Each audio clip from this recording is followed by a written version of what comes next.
एक प्रेम कहानी। कनक और वीर। कॉलेज में दाखिले का समय बीतता जा रहा था, लेकिन कनक यह तय नहीं कर पा रही थी कि वो किस कॉलेज में दाखिला ले।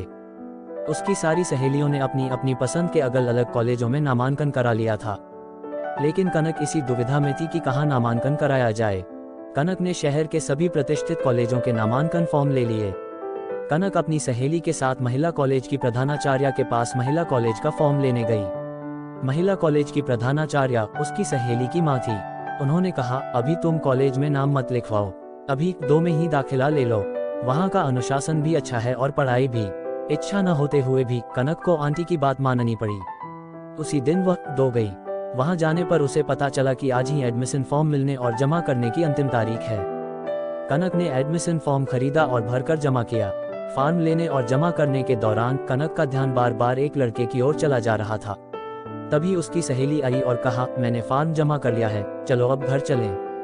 कनक घर चली आई। कुछ दिनों बाद कक्षाएं शुरू हो गई। ऐसे ही कुछ दिन बीत गए। एक दिन कनक सबसे पहले 2 पहुंच गई थी। उस समय तक और कोई नहीं आया था। सुहाना मौसम था, हल्की हल्की मदमस्त हवा चल रही थी।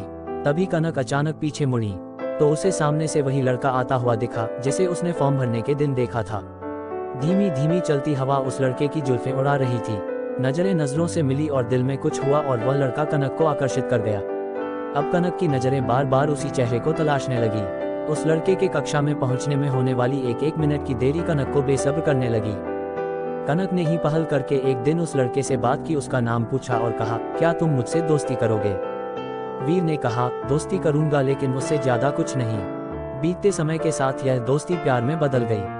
कनक ने वीर से अपने प्यार का इजहार कर दिया। वीर ने अपना जवाब देने के लिए 2 दिनों का समय मांगा। इन 2 दिनों में कनक और वीर दोनों ने एक भी पल चैन से नहीं गुजारा। 2 दिनों के बाद वीर का जवाब आया, कनक मैं भी तुमसे प्यार करता हूँ। एक नई प्रेम कहानी शुरू हो चुकी थी, लेकिन प्यार कब आसान होता है। धीरे धीरे कनक और वीर के दोस्तों और घर वालों तक यह बात पहुंच गई। एक दिन कनक वीर से मोबाइल पर बात कर रही थी, तभी उसके भैया वहां आ गए। उन्होंने कनक से मोबाइल छीन लिया और कनक के प्यार के बारे में अपने पिताजी को बता दिया। घर का माहौल बोझिल हो गया था। कनक के पिताजी नहीं चाहते थे कि कनक वीर से बात भी करे।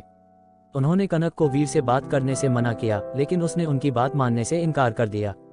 और कनक के इनकार का नतीजा यह हुआ कि उसके पिताजी ने उसे जिंदगी में पहली बार एक चांटा मारा। अब कनक और उसके पिताजी एक दूसरे से कटे कटे से रहने लगे।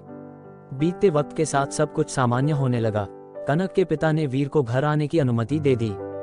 अब वीर कनक के घर आता जाता है।